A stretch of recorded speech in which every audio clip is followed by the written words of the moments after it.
Hey everybody, this is Everyday Commentary, and this is the Sweet Stuff Saturday. Not filmed on Saturday. We got a little busy. I'm going to talk about why I got a little busy so that I couldn't set out a video. But I just wanted to give you a couple of things to look at. So this kit is a unusual kit for me because it does not include a knife. In fact, it includes a very heavy, very large multi-tool, and it includes a headlamp and not a flashlight. So it's a little different, but the reason these two things are linked in my mind is because when we moved in, which we just recently did about 2 weeks ago, I had a bunch of little maintenance chores to do for like 2 weeks, and I'm still not done. There's tons of stuff to do. And one of the things that I did was I made this little pairing so that I could have easy access to a bunch of different tools and have lots of illumination. And so this headlamp is the H1 headlamp from Olight. It's a rechargeable headlamp that works just like the baton does. In fact, it is basically a baton with a canted head. And this is the Leatherman Tti Charge. It is a massive, massive multi-tool with dozens of features. This is actually a new old stock. I found it in a old like classic hardware store up in New Hampshire. And it is the bit kit. So it includes all of the bits you could buy for the Charge, and it included the bit extender. They hadn't made these in probably 15 years, but I found it as new old stock just sitting on the shelf. I think it was like 12 bucks. I don't think they ever changed the price.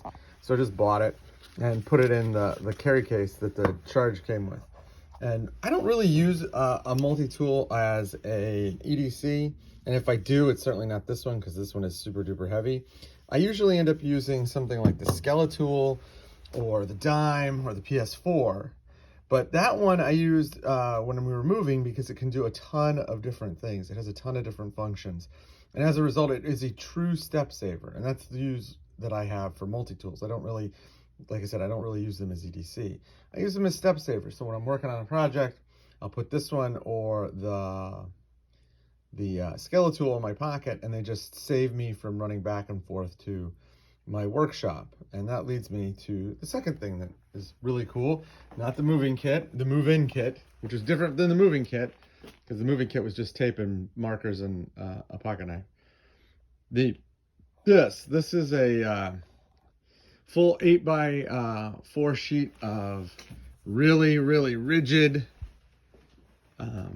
pegboard, and it's sitting on top of a workbench that I'm slowly rebuilding. There's something here before. I've ended up, modifying it and building it so that it's going to be about 80% new.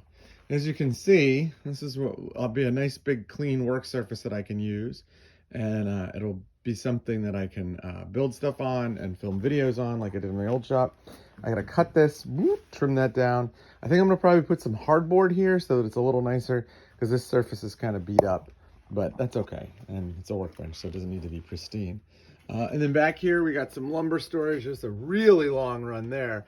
I could probably fit a 20-foot board there, which is good. And then some shorter storage down there. And then here's my long clamp storage.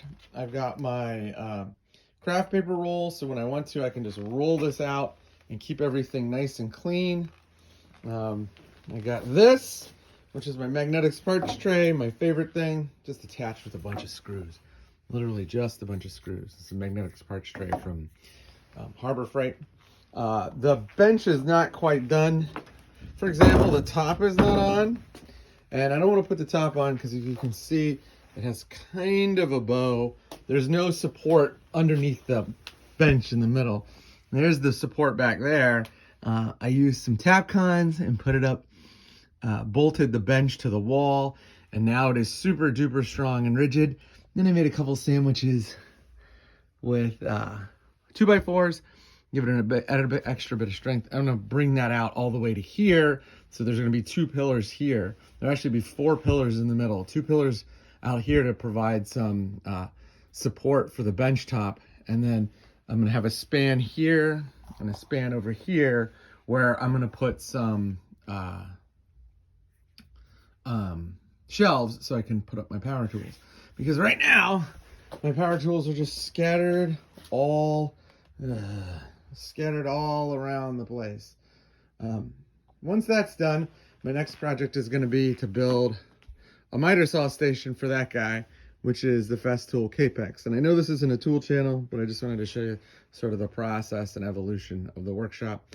This is very early on, and my hope is to completely transform this space so I can use it to make stuff and to film videos. So there you go.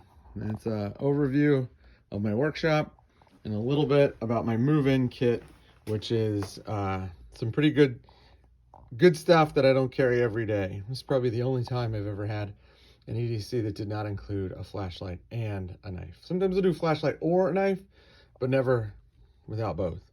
So see you around.